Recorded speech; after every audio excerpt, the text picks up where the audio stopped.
Hey, good morning. Good morning. I just had the work crew come by because they're going to do the drywall today and the painting tomorrow and the flooring on some other day. I don't know.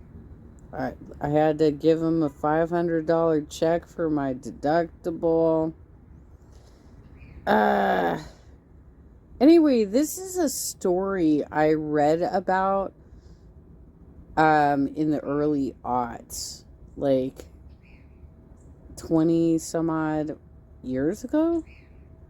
I read about this years ago.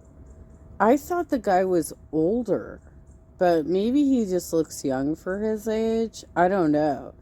But I thought the guy was older. Let's watch this story.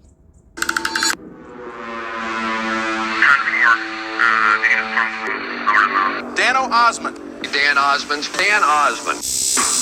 People think that I'm going to die doing this. I think it's reckless and crazy. But the thing is that it's so much that I know that it's really safe. Dan Osman was one of the most extreme athletes in the history of adventure sports.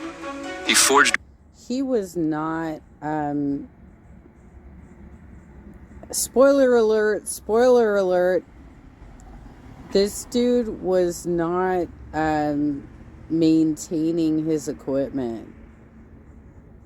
And they keep talking about there being like a Eiffel Tower section being in Yosemite, but from what I read in Death in Yosemite, this happened by Bridal Veil Falls. Unless it's an entirely different story and there's like two dudes that did the same thing and fucked up, both of them fucked up. I don't know. I can't tell you. Reputation as one of the gnarliest climbers in history, thanks to his outrageous free solos and countless other sketchy exploits, including the first and only ascent of Eagle Falls, death-defying zip lines, and an iconic ascent that brought a whole new meaning to the phrase speed climbing. Dano certainly wasn't short on epic adventures, but it was his role in single-handedly pioneering the sport of rope jumping that has cemented his legacy as one of the most daring dudes in history. Yeah, so it's gotta be him. But the way that they wrote it up in Death in Yosemite was that this happened near Bridal Veil Falls. I've never heard of a feature called the Eiffel Tower before. I've been going there since I was like 3. I'm unaware of that feature. But he was doing this somewhere right next to Bridal Veil Fall. Rope jumping, or rope flying as Osman liked to call it, was unlike anything the world had seen before. The difference between rope free flying, which is what I do, and say bungee jumping, for instance, is that a bungee is a big rubber band that just kind of boing and stretches out and slows you down very slowly, where I use a climbing rope, which is made of nylon, and what it does is it lets you go all the way to the deck and stops you just before impact. The rules of Osman's... Yeah, this was what was questioned about his methods, is that he was using the wrong type of gear for what he was trying to do, and he was trying to get like other people into it and make it a sport.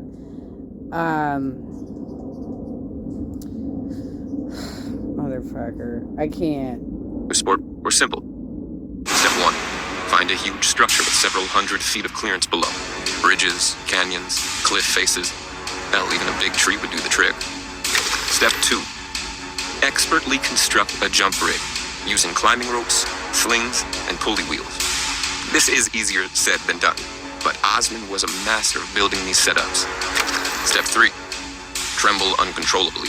He was doing this for quite a while, apparently, too. According to the story that I read, he was, like, he had people, like, that he was hooking up to this. He was doing this for a while. And, he didn't maintain his equipment, you guys. question what the hell you're doing. Then, launch yourself off the edge, and pray you got step 2 right. Now, I know what you're probably thinking. Why would anyone do this for fun? I can do a lot of things for an adrenaline rush, but I choose this because it's the only way to get like pure raw adrenaline, and fear all together in one. But the non-stop adrenaline didn't come without sacrifice. And in 1998, after a freaky premonition in his final interview, Osman paid the ultimate price with a horrific accident on a record-breaking jump in Yosemite National Park. Now, it may not exactly shock you to hear that Osman died pioneering this insane sport, but at the time, his death was seriously controversial stuff. Yosemite dirtbags believed that his jump rig had been sabotaged, a theory fueled by the tension between climbers and park rangers, but in a shocking state. That's outrageous. That's outrageous. To accuse the park rangers of sabotaging his equipment. He literally just didn't maintain his equipment. That's so fucking... Look. People try and do extreme sports in the park all the time. And they end up dying. They're, like, base jumping is not legal in Yosemite either, right?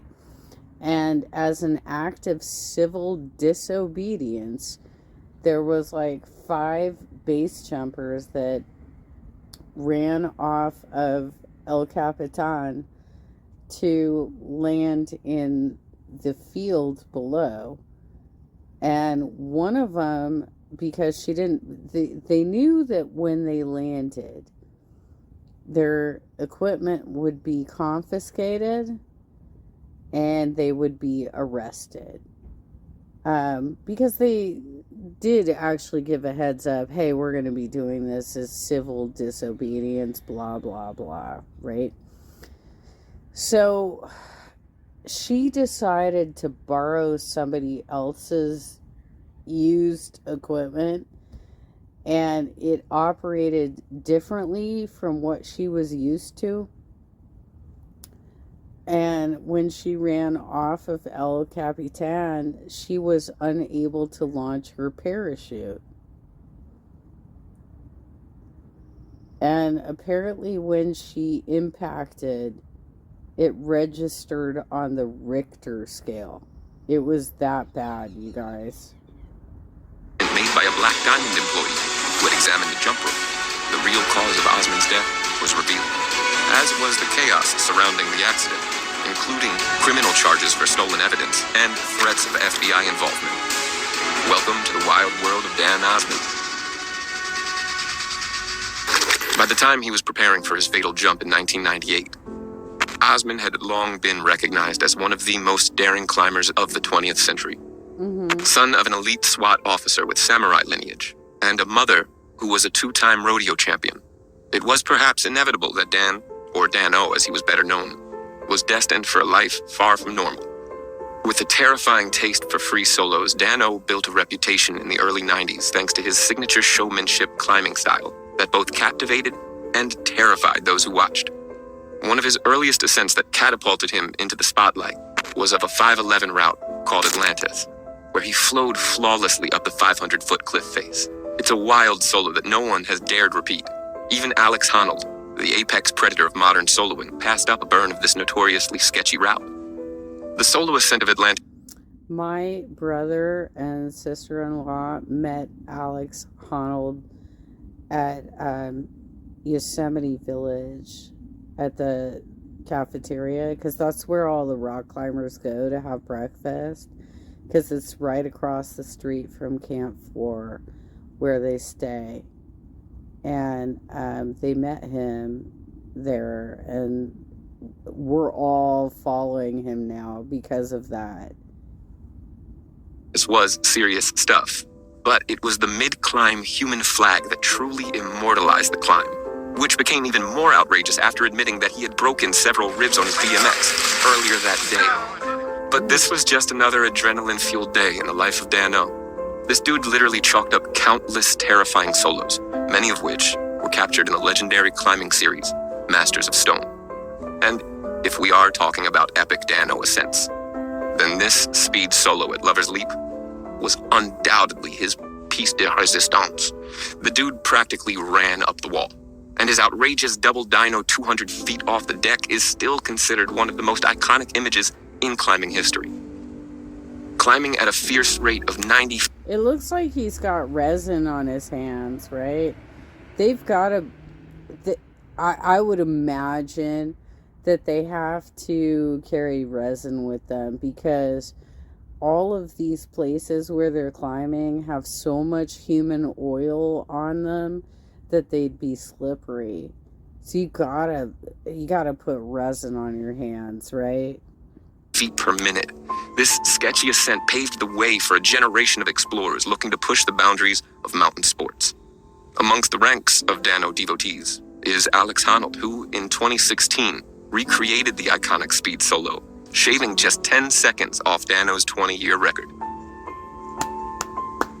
Nice work, Alex. By the mid-90s, Osman was one of the elite climbers of his era, both with and without a rope. But something was beginning to change, and Dano was becoming increasingly distant from the world of rock climbing. Some thought that the near-effortless on-site ascent of Slayer by a pair of French climbers, this was a route that had taken Dano a year of projecting, had something to do with it. Others suggested that the thrill of climbing had dulled from years of nerve-shredding ascents. Whatever the reason, Dano started to become increasingly captivated by the world of rope jumping. He began constructing intricate jump rigs that would allow him to hurl himself from heights that...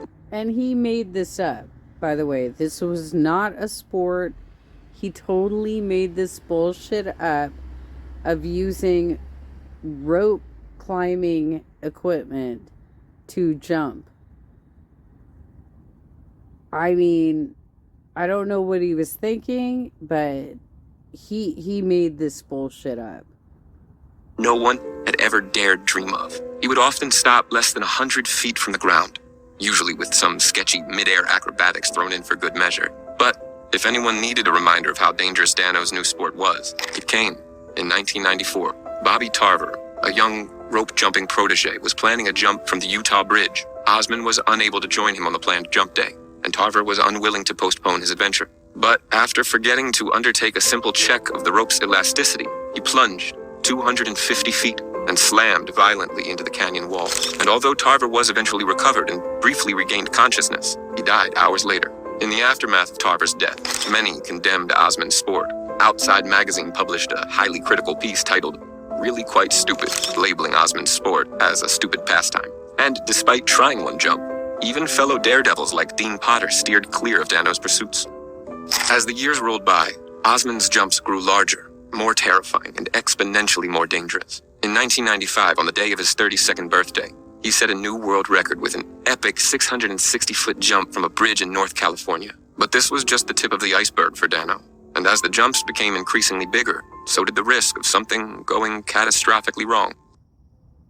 In October of 1998, Osman journeyed to Yosemite, determined to shatter his previous world record. With a little help from friends, Dano rigged a jump line on the Leaning Tower Rock, a giant monolith towering over Yosemite Valley. Osman's new rig. That picture that they just had, the video they just had, was, I think, El Capitan with Ribbon Falls actually active, which means that it would have had to have been in the spring, because Ribbon Falls is a very seasonal fall. It's beautiful. It's one of the 4th tallest waterfalls in the world, but it is only active for a few months out of the year. Was a marvel of death-defying engineering. A 1,200-foot line, the equivalent of 3 football fields, was strung like a tightrope between the Leaning Tower and a smaller outcrop known as Fifi Buttress. Once the setup was ready, Osman began testing. His first jump was with a 600-foot rope, but as the week progressed, the jumps grew larger and more terrifying, reaching up to 900-foot free fall. On October 26, 1998, Osman was primed for his record-shattering jump. He set up his rig for a nerve-shredding 1,000-foot fall, planning to plunge the equivalent height of the Eiffel Tower before being snatched from the sky. With cameras rolling and onlookers holding their breath, Dano launched himself off the cliff for 10 seconds. He was in free fall, hurtling toward the ground at 200 kilometers per hour. Then, a split second before crashing into the ground below, the rope snatched him out of the sky. Dan Osman's 1,000-foot cliff rope free fall earned him a place in the Guinness Record book, and he couldn't be prouder. The Guinness Book of World Records is the mark of excellence in human achievement, and I'm honored to be a part of it. For Osman, the Leaning Tower was a monument of triumph. But just a few weeks later, it quickly became the backdrop for his tragic end. A few days after his record jump, Dano was taken into custody by park rangers. While the Yosemite Park Rangers made little effort to hide their disapproval of his dangerous pastime, his arrest was unrelated to his jumps, which, unlike base jumping, isn't illegal in national parks. Instead, Dano's arrest was a culmination of minor offenses, including unpaid traffic tickets and driving with a suspended license. Osman spent 14 days in the Yosemite jail, while friends and family rallied together. Yeah, they literally just didn't have a law on the books for this. They should have, but like, you can't anticipate everything. You can't anticipate everything that some stupid ass person is gonna do. Right? So he's using climbing ropes to jump. These are not bungees.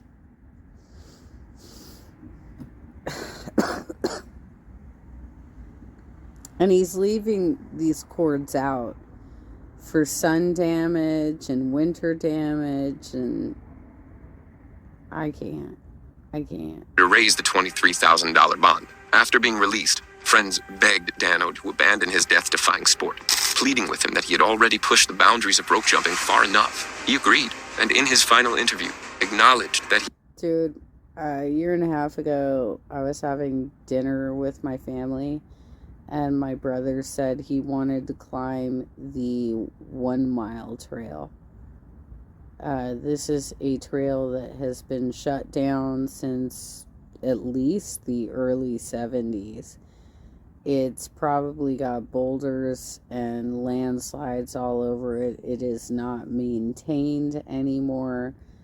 And he's the kind of guy that's like, you don't know better than me. I'm like, literally, I have read up on this, and you can't do it. You're not a rock climber. You don't know how to scramble. So how do you think you're going to get up the 1 mile trail that they shut down on purpose because it was so steep that many people fell off of it? Alright. He was nearing the limit of his rope jumping escapades. I've been going at Mach speed for quite a while now, and I think it's just a matter of time before things maybe start catching up to you. And we've got this really hardcore group of guardian angels that need a free paid vacation. A month after his record-breaking jump, Osman returned to Yosemite to dismantle his epic jump rig, following threats from park rangers that they would confiscate his equipment. But the following afternoon, instead of disassembling as planned, Osman began to prepare the line for another jump.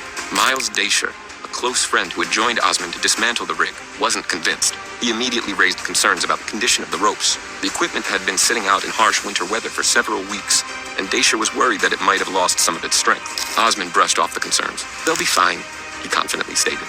And with that, Osman stepped off the ledge. The jump was a success, and as the night progressed, the pair were in high spirits, and the earlier discussions of dismantling the rig were now a distant memory. Instead, they were now engrossed in discussing plans for a new record-breaking jump. On the 23rd of November, 1998, as the sun began to set, Osman was a flurry of activity on top of the Leaning Tower. He was setting up the rig for a new record-breaking jump. Despite having jumped just hours earlier, Daisher felt a sense of unease about Osman's ambitious new plan. For his final jump, Osman had added an extra 75 feet of rope to the line, 3 times more than he usually added between jumps. This would leave him less than 100 feet above the ground at the end of his fall, bringing him dangerously close to the pine trees that were scattered across the valley floor. The jump angle was also different, and Daisher couldn't shake off a sense of uneasy apprehension. "I don't think so, Dano. I don't like this," he kept repeating. Unfazed, Osman was resolute in his decision to make the jump. As he prepared for his final leap, he pulled out his phone and dialed 2 of his friends. "This is it," he told them. "I'm going big." Osman began his countdown and stepped off the edge. As Dano hurtled towards the ground, his headlamp disappeared into the darkness. After 10 seconds, Dacia heard the rope take weight and whip, a sound that Osman had affectionately coined flossing the sky. But a split second later, he heard a scream, followed by a terrifying sound that he likened to a tree breaking in half. Something had gone catastrophically wrong.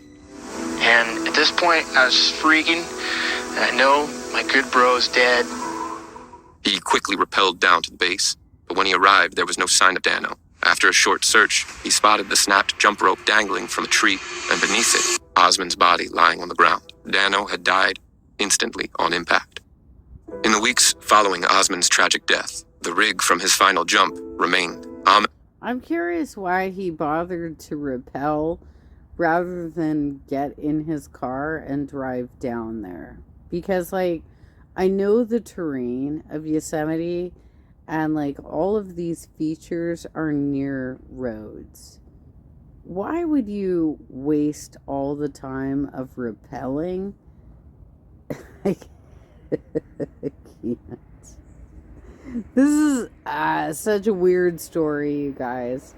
Ominously suspended between the leaning tower and Fifi buttress. A long section of the broken jump line swayed in the wind, serving as a chilling reminder of the final fatal jump. As the weeks passed, very little information on the accident was released. Some even thought the lack of transparency was an indication that park rangers were attempting to cover up their involvement. After becoming increasingly frustrated at the lack of information, a group of Osman's friends took it upon themselves to seek answers. They collected an upper section of the jump line and sent it to Black Diamond Equipment for a thorough analysis. Understandably, Yosemite law enforcement was not exactly stoked about this. They warned Black Diamond that if the sample was not returned immediately, the FBI would be arriving at their office to arrest anyone involved with the stolen evidence. 6 months after Dano's death, and with still no official statement from law enforcement, Chris Harmston, the Black Diamond engineer who was sent the sample of the jump rope, released a personal statement on his findings. He concluded that Dano's death was not a result of tampering or weather-damaged equipment, but instead a fatal miscalculation of human error. It appeared that Osman had overlooked the fact that by altering his jump angle, the lines had become crossed, and the immense friction of the huge freefall had melted the nylon rope attached to Osman's harness. In his final act, the man who had meticulously planned and executed hundreds of jumps had underestimated the consequences of a critical variable. Dano may have paid the ultimate price for the death-defying sport he had pioneered. But his rope-flying legacy still lives on. His records have been broken several times since 1998, with the current record being held by the Ukrainian rope jumper, Alexei Bokoch, with an outrageous 1,400-foot jump. More recently, the YouTube channel How Not To recreated the epic leaning tower jump rig in tribute to Dano in 2022, something that hadn't been repeated since his death 23 years prior. As tragic as Dano's fatal accident was, he certainly isn't the only extreme sports legend who pushed the limits with one jump too far. If you're after another dose of adrenaline-filled flying, then I think you'll get a kick from our last video on the Dark Wizard. I don't know. I mean, like,